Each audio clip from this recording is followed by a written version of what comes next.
السلام عليكم، مرحبا بكم في قناتي على اليوتيوب، قناة شيف رميسة.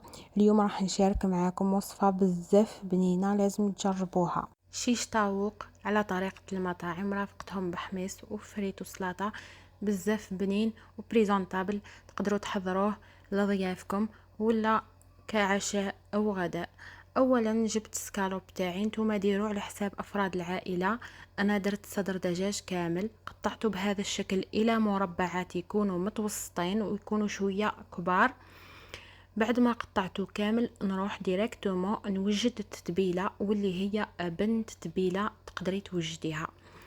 اول حاجه في اناء نحطو ربع كاس تاع الزيت، 5 فصوص ثوم مرحيين ومعاهم مبشور الليمون اللي راح يعطينا نكهه خاصه للشيش طاووق تاعنا، ملعقه طماطم مصبره وملعقه هريسه، بالاضافه الى التوابل راس الحانوت وتوابل الدجاج وكركم وزنجبيل، وعندي عصره كبيره تاع قارص تكون مليحه، وعلبه تاع فرماج رجيم الامير.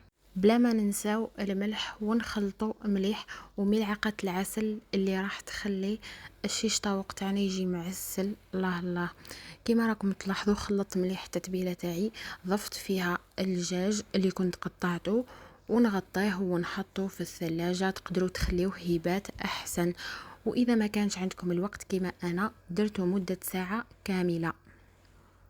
بعد ما فاتت ساعه كيما راكم تلاحظوا نخرجوه من الثلاجه. كنت هنايا وجدت قطع تاع فلفل حلو وقطع تاع بصل، قطعتهم على شكل مربعات وبديت نحط فيهم بهذا الشكل. جيبوا هاد المطارق تاع الشواء، ملاحظه فقط لازم تخليوهم في الماء مده ساعه كامله باش ما يتحرقوا لكمش في الطاجين.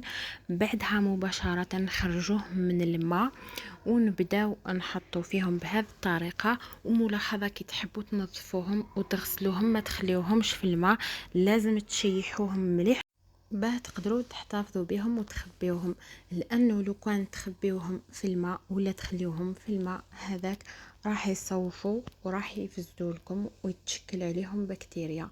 من الاحسن انكم تقطروهم مليح وتنشفوهم من الماء وتحتفظوا بهم. بعدها مباشرة كما راكم تلاحظوا نكمل كامل بقية الدجاج اللي عندي بنفس الطريقة. ملاحظة هنايا صدر دجاج كامل عطاني 10 مطارق تاع شيش طاووق، يعني بالحجم هذا الكبير. اذا حبيتوا تنقصوا في الحجم تاعهم راح يعطيكم اكثر، انا حبيتهم يجيو هكا كبار ومعمرين. وهذا الطبق تقدروا ترافقوا معاه رز ولا ترافقوا معاه فريت ولا حميص. انايا درت معاه لي فريت ودرت معاه الحميص وشويه سلطه، وصراحه عجبهم بزاف. خلاص كيما راكم تلاحظوا كملتهم كامل وبديت نشوي. دركا نمروا لطريقه الشواء كيف راح تكون. لازم نقويو للنار وندهنوا الطاجين تاعنا بالزيت وهو سخون، نحطوهم ونقعدوا نقلبوا فيهم حتى يطيبوا لنا ويتشواو لنا مليح بهذه الطريقه كما راكم تلاحظوا.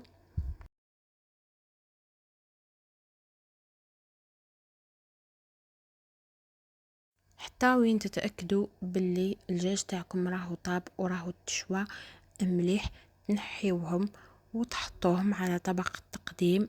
انا قدمت معاهم حميص وفريت كما قلت لكم، وهذه كانت النتيجة تاعنا. جاو بزاف بنان ويستاهلوا انكم تجربوهم، ونعتبروا عشاء اقتصادي، يعني غير بصدر دجاج ديري عشاء يكون بريزونطابل وبنين ويحمر الوجه. ما تنساوش تخليوا لي رأيكم في التعليقات، ودمتم في رعاية الله وحفظه. واللي جديدة معايا ما تنساش تخلي لي الاشتراك وتفعيل الجرس، والسلام عليكم.